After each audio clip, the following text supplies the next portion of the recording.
உங்களுக்கு சேரக்கூடாதுன்னு உங்க அப்பா உயிர் எழுதி வச்சிருக்கேன். ஆமாமா, கல்யாணம் செய்துக்கிட்டா உனக்கும் உன் கணவனுக்கும் சொத்துல சம பங்கு உண்டு. இல்லன்னா நீங்க வசிக்கிற இந்த வீடு, தோட்டம், காரு, தட்டுமுட்டு சாமா எல்லாம் தர்மத்துக்கு போயிடும். ஆல் தர்மம்.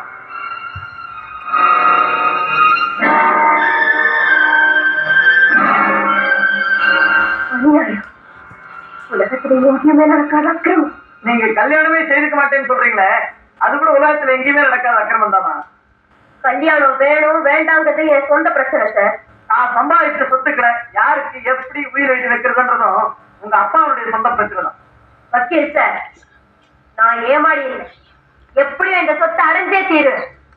பெரிய பெரிய வக்கீல்களை வச்சு கேஸ் நடத்தி இந்த உயிரை உடைக்கணும். பெரிய வக்கீலா இருக்க போறாங்களா? உங்களுக்கு சான்ஸ் இல்ல. முடியாதுமா, முடியாது. அவர் எழுதியிருக்கிற உயிரை சட்டப்படி ஆட்சேபிக்க முடியாது.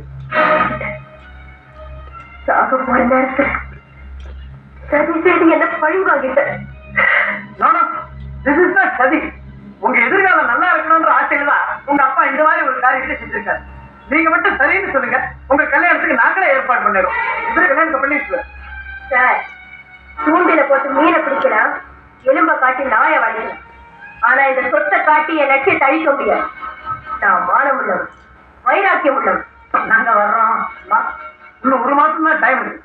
அதுக்குள்ள நீங்க கல்யாணம் செஞ்சுட்டு உங்களுக்கு கிடைக்கும். நோ கல்யாணம், நோ சொல்.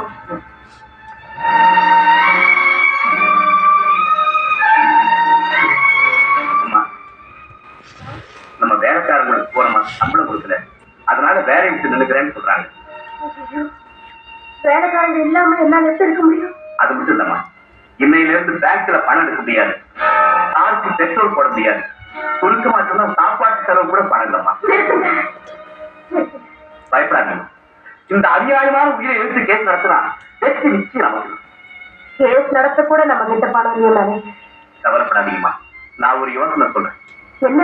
கடன் வாங்குவோம். என்ன இருந்தாலும் சொத்தெல்லாம் நமக்கு தான் திருப்பி வரப்போகுது. உங்களுடைய ஒரே ஒரு கையெழுத்து இருந்தா போதும், இந்த உலகத்தையே நான் கடனா வாங்குவேன்.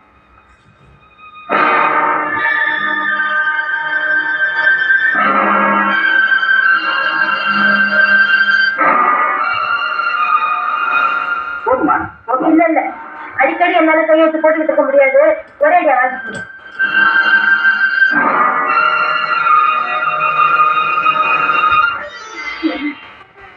என்ன முடிவுன்னு கேக்குறீங்களா? நான் சிரிச்சப்போ நீ சிரிச்ச, நான் அழுதப்போ நீயும் அழுத. என்ன தனியா விட்டுட்டு நீ முன்னாடி போயிடுவான்னு பாக்குறியா? முடியாது, முடியாது. உனக்கு முன்னாடி இந்த உலகத்தை விட்டு நான் பாடுறேங்க.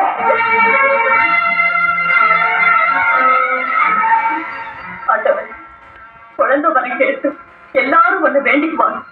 ஆனா நான் பெத்த குழந்தை உங்ககிட்ட ஒப்படைக்க வந்திருக்கு. இதை யாராவது நல்லவங்க கிட்ட ஒப்படைக்க வேண்டிய உன்னுடைய பொறுப்பு.